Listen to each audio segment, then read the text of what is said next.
Assalamualaikum, jumpa lagi di channel Edit Blog Tema bersama saya Sopian. Kali ini saya ingin melanjutkan berbagi pengalaman tentang penggunaan tablet Huawei MatePad 11 seperti yang saya janjikan. Dan pada video-video sebelumnya saya juga telah membahas tentang tablet Huawei ini, mengapa saya memilih Huawei pada akhirnya daripada Tab S7 Plus yang juga saya miliki. Dan akhirnya cuma saya jadikan kamera tuh untuk nangkap gambar ini sekarang ya. Karena memang sebuah tablet dengan sistem operasi Android itu tidak akan membuat tablet menjadi tablet yang sejati, akan tapi sebaliknya menjadikan sebuah tablet hanyalah menjadi sebuah atau hanyalah terasa menjadi sebuah smartphone yang bongsor, yang besar. Kenapa? Karena sampai saat ini kalau menurut saya ya, sistem operasi Android itu hanyalah optimal untuk smartphone, bukan untuk sebuah tablet. Dan kalau kita berkaca daripada sekarang kan sudah banyak pilihan tuh ya, sudah ada 3 sistem operasi yaitu Android. Sudah ada 4 ya, Android, iOS, iPadOS, dan HarmonyOS. Nah, kita mau bercerita tentang iPad sedikit ya. iPad itu tadinya menggunakan iOS. iOS itu memang dibuat untuk iPhone ya, iPhone yaitu smartphone-nya buatan Apple, dan memang dioptimalkan untuk smartphone layar yang lebih kecil. Jadi tidak cocok untuk iPad, sehingga menggunakan iPad itu tidak lebih seperti layaknya menggunakan sebuah iPhone yang bongsor. Akhirnya Apple menyadari bahwa sebuah iPad, apalagi layarnya makin gede ya, bezelnya makin tipis, tidak pas menggunakan sistem operasi iPhone yang memang hanya dimaksimalkan untuk iPhone. Akhirnya mereka membuat sebuah sistem operasi baru yaitu iPadOS yang khususkan untuk sebuah iPad. Jadi sekarang mereka memiliki 3 sistem operasi, iOS untuk iPhone, iPadOS untuk iPad, dan macOS untuk lini MacBook atau laptop Apple ya. Dan akhirnya mereka berhasil, dan ini menurut saya membuat pengalaman menggunakan iPad itu benar-benar menggunakan sebuah tablet yang sejati. Demikian juga dengan Huawei MatePad. Sekarang sudah tidak bisa lagi menggunakan Android, akhirnya mereka membuat sistem operasi HarmonyOS, dan ajaibnya HarmonyOS ini menjadi sangat terkenal sekarang ya, menjadi diterima di mana-mana sekarang ya. Sekarang banyak penggunanya ya, terbukti penggunanya sudah sangat banyak dan disukai. Kenapa disukai? Kalau saya sendiri ya, berkaca dari pengalaman saya sendiri, ketika saya menggunakan tablet dengan sistem HarmonyOS, terasa seperti menggunakan tablet yang benar-benar sebuah tablet ketimbang kita menggunakan tablet Android. Antar mukanya yang pas ya, UX-nya yang juga mungkin jauh lebih baik daripada Android kalau menurut saya, sehingga membuat tablet ini benar-benar terasa sebagai sebuah tablet alih-alih hanya sebuah smartphone. Dan kita juga tahu bahwa HarmonyOS ini juga dipasangkan kepada smartphone ya, untuk smartphone, dan cocok ya.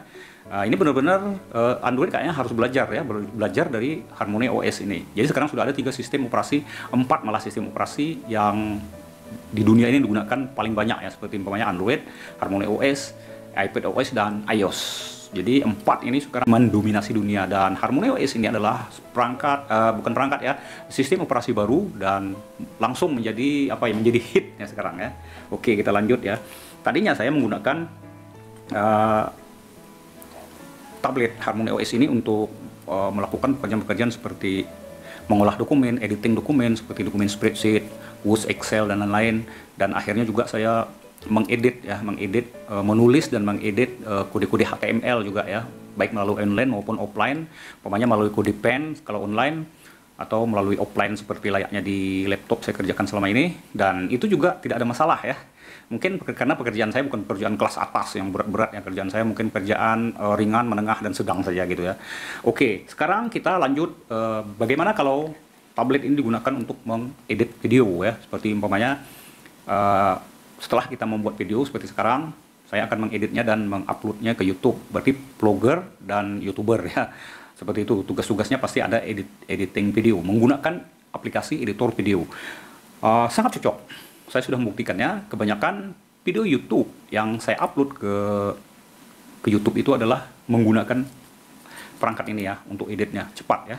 Saya juga salut, ini juga bisa cepat ya perangkatnya, karena mesinnya itu ya sama saja dengan dapur pacunya, saya maksudkan sama saja, walaupun ini 11 inci, sama saja dapur pacunya setara dengan Tab S7 Plus, sama ya, sama-sama Snapdragon berapa ya, kita lihat di sini ada, saya catat Snapdragon 8657 nanometer, sama ya. CPU dan GPU-nya juga sama. Jadi dia Adreno 650, yang Samsung Tab S7 Plus juga sama menggunakan ini juga. Baterainya beda, yang ini juga nilai lebih ya, baterainya si Samsung itu 10.000 ke atas ya, 10.070 kalau tidak salah, 10.070 mAh, ini 7.000 7200, jadi lebih kecil. Akan tetapi daya tahan baterainya si Huawei MatePad ini jauh lebih tahan lama ya daripada Samsung Tab S7. Kalau saya gunakan Samsung Tab S7 seharian ya baterainya itu 5 atau 6 jam saja bertahan ya. Akan tapi kalau kita menggunakan Huawei MatePad 11 seharian, baterainya juga sampai pulang ke rumah pun nggak habis. Jadi lebih nyaman rasanya kalau kita punya bekerja di KP menggunakan tablet yang satu ini. Oke, kembali kita bahas tentang aplikasi editing video apakah yang paling pas untuk sebuah tablet. Yang pertama yang harus diingat adalah tablet itu lebih enak digunakan landscape. Kalau kita bicara tentang landscape itu posisinya begini ya. Kalau HP biasanya portrait seperti begini. Jadi kalau tablet itu bisa saja portrait, tapi karena tablet ya, umumnya sekarang ini digunakan sebagai pengganti laptop, maka dia lebih nyaman digunakan landscape. Kenapa? Ya seperti laptop sudah ada keyboardnya, dan enak ya digunakan, lebih enak digunakan landscape.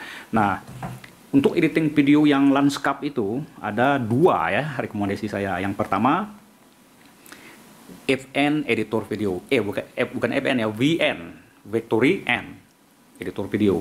Editor video VN itu maksudnya kepanjangan dari vlog now, vlogging, vlog now, yang bisa dibilang powerful dan punya user interface yang profesional. Nah, ini ya. Dan yang paling penting dia sangat pas buat tablet karena layoutnya itu landscape. Aplikasi edit tanpa watermark ini juga digunakan baik untuk editor pemula maupun profesional. Dan dia tidak pakai watermark nih ya. Salah satu fitur unggulan FN Video adalah kemampuan untuk memberikan filter atau FX yang bisa kalian atur sendiri.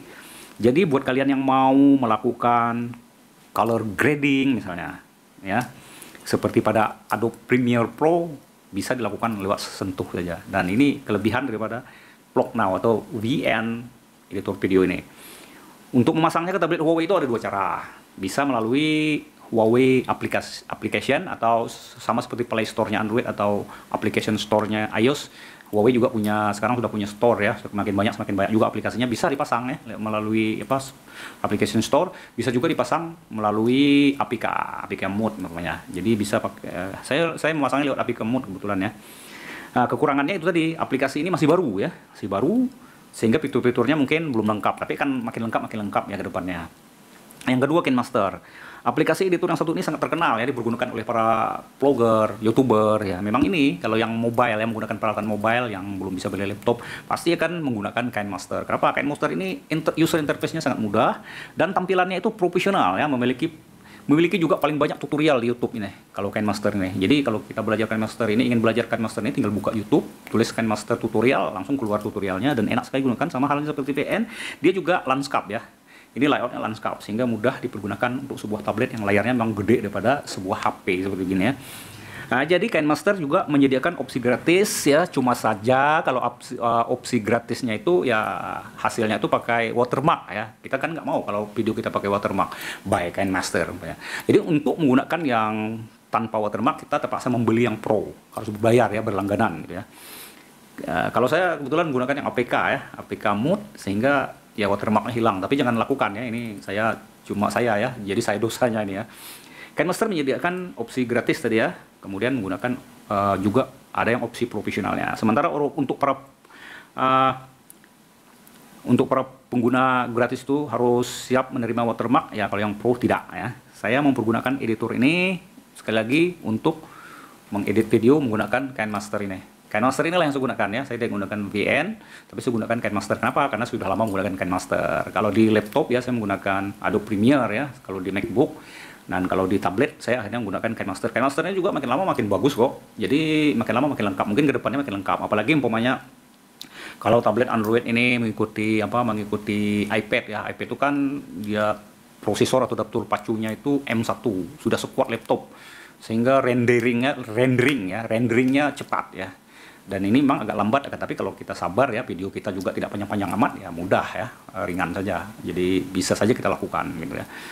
Oke, kelebihan KineMaster ini tampilannya memang layaknya profesional. Kalau kekurangannya itu tadi, kalau kita pakai yang gratisan ya siap-siap pakai watermark gitu ya. Oke, demikian pembahasan saya, agar tidak lebih panjang video ini ya. Bila kalian suka tolong di like, share, dan juga subscribe agar channel ini tetap berkembang untuk memberikan manfaat yang lebih banyak kepada pemirsa. Demikian ya, terima kasih. Assalamualaikum warahmatullahi wabarakatuh. Sampai jumpa lagi.